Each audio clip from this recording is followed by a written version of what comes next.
What's up guys, and welcome back to another episode of the RTG career mode. This is episode number 34. And we're starting season off on the back of our big 3-0 win away in Seville against Real Betis. Big win there, and now 6 wins in a row for Malaga as we approach the halfway stage of the season. 2 games away from the halfway stage, going back into second place, but still 7 points behind Barcelona. As we're about to close out December and the January window is about to open, we once again had some more bids for Tony Flores. It's been a bit quiet on the Tony Flores front recently. I haven't had too many bids for the academy graduate who now has the potential to be special, but finally the bids are coming as we're about to enter January. But like I said, Tony, it was you and your agent that signed the contract, bro. Like, seriously, you're going nowhere. I'm sorry, but you're going absolutely nowhere. Anyway, heading into the first game of today's episode here, taking on Osasuna. Aiming to keep our unbeaten streak and our good run of form going here. Well, starting the game off, we were really struggling early, but Kepa, who's been on a mad one recently with 6 clean sheets in a row, made a couple of brilliant saves to keep it at 0-0. I was really flat to begin the game off, really slow. Wasn't really into the game, if that makes sense. I really needed to get a chance or something going, and in the 36th minute, as Flores finds all again, he smashes one into the far corner and gives us the lead against a run of play. This is a transfer recommendation for one of you guys. I can't remember who it was, but thank you for it. I know you'll be watching. Thank you for this transfer recommendation, because Zolgain has been unbelievable for me, man. I love him. It might be only his 4th goal of the season, but I often say this with Adem, it's on the defensive end where he does the most for me. Like, he's so good at making those interceptions, breaking up play. I mean, even in that game against Betis in the last game in the last episode, you know, for that 3rd goal, even though we were leading by 2 and the game was basically done with a couple of minutes to go, he still made the interception, which helped us get the 3rd goal. He's so good on that defensive end, man. I absolutely love him. And in the end, Kepa made a great save later on to ensure he'd get his 7th clean sheet in a row in all competitions, and our winning run extended as well. So big win there. We now cut the gap on Barcelona to 4 points at the top of the table after they finally slipped up after an amazing run of form from Xavi's side. And then following that, this was so funny, man. About to enter the January transfer window, we saw that 2 youth players were unsettled, Antonio Avila and one of the 3 Sammar Ibrahims, and I was like, well, which one is it? Which one is it? Because we got 3. We've got 3 youth players with the same names we talked about before. So I was like, game, can you give me some help here? Like, which Sammar Ibrahim is it? I don't know. I had no idea which one it is. So in the end, I had to promote all 3. This is just one of those things where I really feel with EA, it's like, how hard would it be to fix this? I mean, really. For example, if you press X when it says youth player unsettled, it should just take you to that youth player on its own.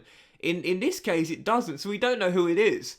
There was literally no way of finding out which youth player was unsettled. The only determiner, which could be a giveaway, if you will, is if one of those players was 15 and therefore couldn't technically be unsettled because they can't get a pro deal until they're at the age of, at the very least, 16. So I had no idea who it was. I had no idea who it was. So in the end, I had to promote all 3 just to make sure that none of them would terminate their contracts. In the end, they've all got potential. So of course, I'm, you know, happy enough to have them in the first team anyway. But it's one of those things where, to me, with EA, it's like, you know, I say this all the time, like, all the time. Like, I am very fair with EA. Like, I will criticise them when they deserve criticism, and I'll give them praise when they deserve praise. And, you know, I've praised EA over the years for many things they've added into the game. In particular, the development plans, which I think has been one of their best features in FIFA Career Mode for a very long time. But it's things like that that really frustrate me, because it's like,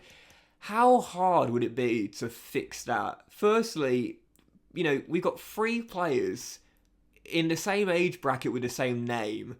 That is just repetitive and, you know, so unrealistic in its own merit. But the fact that, like, you know, if a player was going to turn in their contract, you can't even figure out who it is. And sometimes it's not even a player they say is going to terminate their contract. But that, to me, is just so frustrating. Again, it's such a simple fix for EA that it can do in, like, 5 minutes.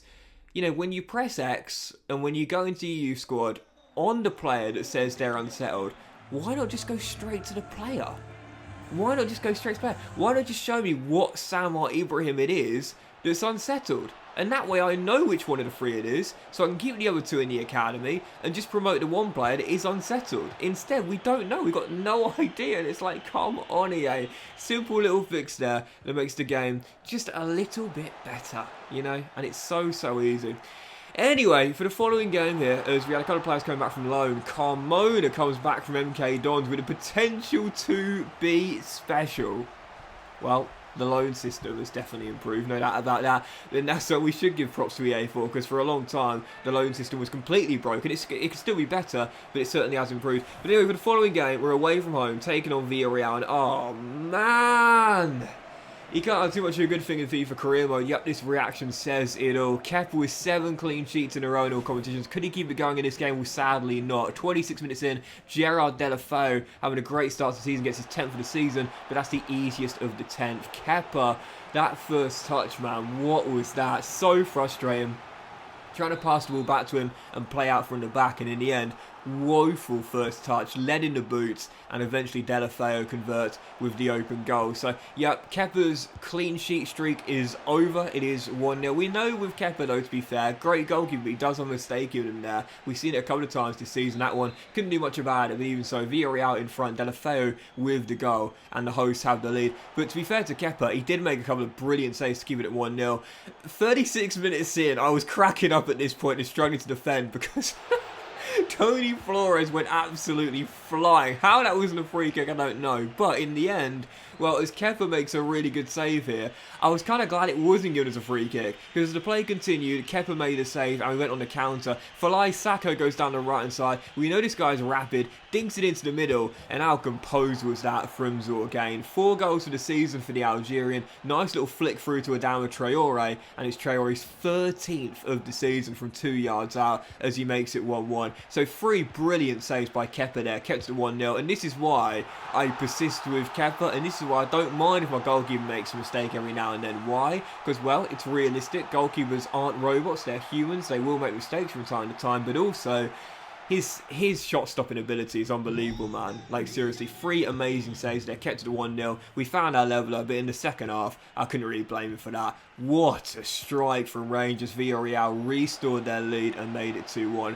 No chance for Kepa, the host back in front, but right from kickoff, we would restore our equaliser, if that makes sense. Falai Sacco, who got a hockey assist for our first goal, scores our second. Storms down the right. He is so quick when he gets going, man. It's 2-2. We're back on level terms now. I was thinking, right, tighten up defensively. We talked in the last episode all about how defense wins championships. Tighten up defensively, and I think we'll win this game because we'll get more chances on the offensive end. We're getting opportunities. All we've got to do is tighten up defensively. 20 minutes to go, and we turn the game on its head. Traore with the first, Sacco with the second, and Fran Villalba. I love this guy, man. He's so underrated in this team. Makes it 3-2. Malaga in front for the first time in the game, and then in stoppage time, aiming to wrap it up. Great save there, kept Villarreal still breathing, but really in stoppage time, game was basically done at this point. Villarreal wouldn't have enough time to get the ball back and get themselves an attack. The only question was, could we add a 4th goal? The answer was yes. Zorgain, who set up our first, scores our 4th, and our number 4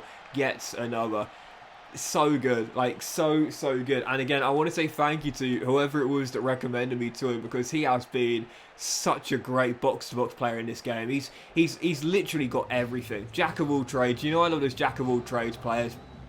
High stamina, high work rates. He's got the 5-star weak foot for me now. He can score goals, he can break up play. He's just so accurate with his passing as well. And in the end, he bags our 4th to wrap it up. No one more relieved than Kepa after that early mistake in the game. But whilst it was the end of our clean sheet streak, after 7 in a row in all competitions, we extend the winning run to 8. Massive win there away against Villarreal. We came from behind twice to, in the end, win the game by 4-2.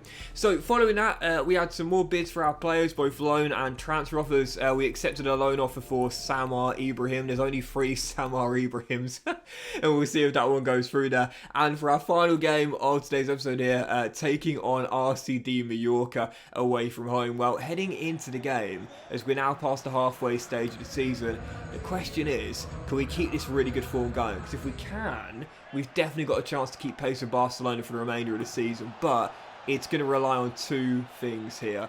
First, staying injury-free and fully healthy. But I think secondly as well, keeping teams out defensively, because we know we're going to score. Like, we know we're going to score. We've got one of the best offensive records in the country right now. Traore, one of the best goal scorers as well. But we need to stay tight defensively. So we need to tighten back up on the back of shipping 2 away against Villarreal. Heading into the game against Mallorca, very nervy, very tense start. But 40 minutes in, we would open the scoring. Unai Nunez heading in his 2nd in La Liga and 3rd this season for me, making it 1-0. And again, this was one of those games where I know I said it a lot in the last episode, defense wins championships, but in the end it's the defense that saw us through. Didn't get too many chances on the offensive end, took the only one I got, but I grinded out a 1-0 victory, stayed strong defensively, didn't let Mallorca in once in the game. They had to shoot from range for their attempts, hit the bar late on, but we just about held on for the 1-0 victory. We grinded out, we're back to clean sheets. It's now, I think, 8 in our last 9, and the winning run extended as well as we cut the gap on Barcelona to 2 points. We still have the best defensive record in the division, and that is why right now we are where we are on the table. The question is, with 18 games to go, can we keep it for the remainder of this season? With that, we'll end this episode of the RTG Career Mode, guys. Big thank you for watching. Hope you have enjoyed. If you have done, please do drop a like. Much love to you all. Have a fantastic day, and I will see you for the next episode of the RTG Career Mode very soon.